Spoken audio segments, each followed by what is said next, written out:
But it's clear that there's been a significant period of time between the boat leaving, the last time Nolan was seen, and this boat getting back to its original owner. If you're going out towards Horn Island, I need you to keep your eyes out for 18-year-old Nolan Wells. Why did this kid leave them the cell phone if that's what actually happened? What we've been told does not make sense. And we're talking about the Deep South. We're talking about a very charged political time. We're talking about one black kid with several white kids.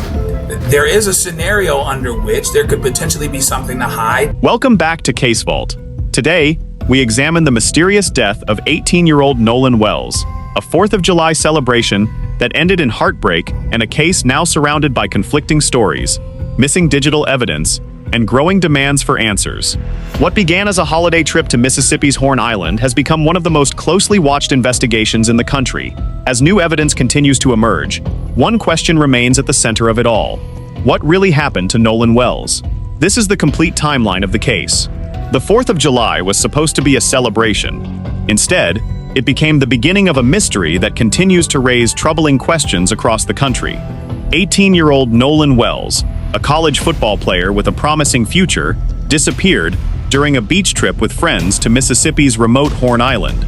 Days later, his body was found washed ashore, but instead of providing answers, his death sparked an investigation filled with conflicting accounts, missing digital evidence, and growing public scrutiny. Nolan Wells was born on August 19, 2007, and grew up in Ocean Springs, Mississippi. Known as a respected teammate and well-liked student, he had recently graduated high school and enrolled at Southwest Mississippi Community College, where he played wide receiver on the football team. Friends and coaches described him as genuine, kind, and someone who always brought people together.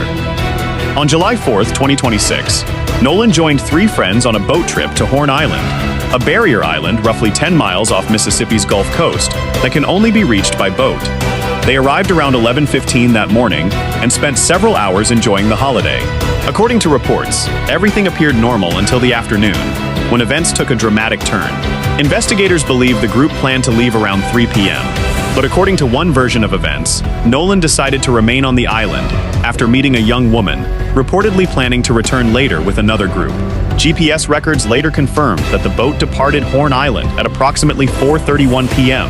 However, emergency radio traffic soon revealed the vessel was taking on water and had to be towed back to shore before finally returning to its dock hours later.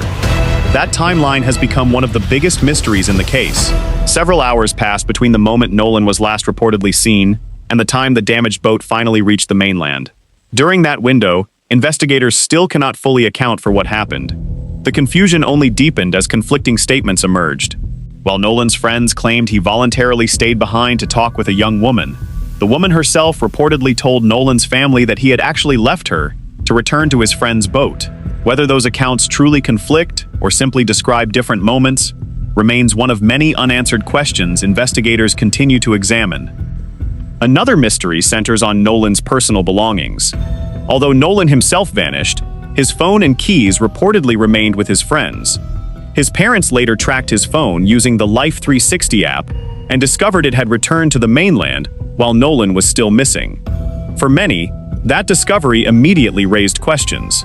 His friends later explained that everyone left their phones on the boat before entering the water to avoid damaging them in the salt water, but the explanation has done little to quiet public speculation. After recovering the phone, Nolan's mother reportedly noticed something even more troubling. She claimed that photos, videos, and recent Snapchat activity appeared to have been deleted.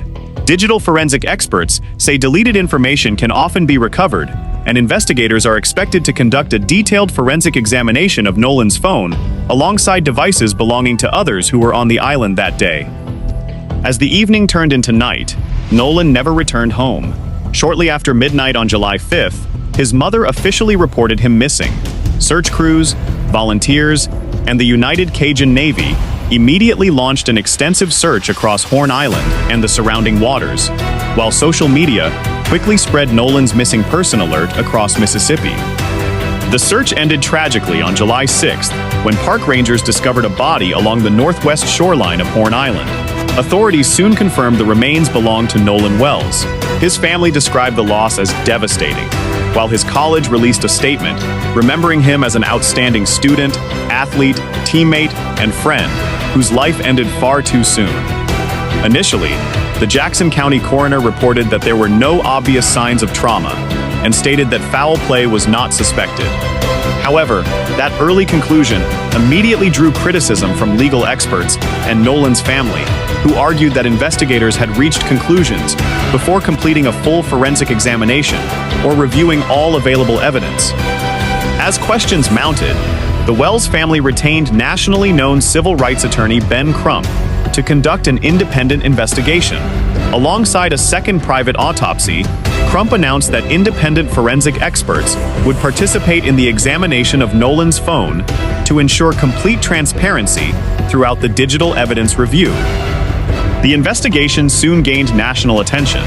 Reverend Al Sharpton joined the family's call for answers, while public figures including Tyler Perry, Spike Lee, and Colin Kaepernick reportedly contributed financial support toward the independent investigation and funeral expenses.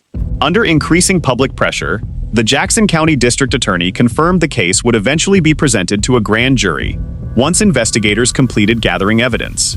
Authorities are still awaiting several critical pieces of information, including the official autopsy, toxicology results, digital forensic analysis, and witness interviews.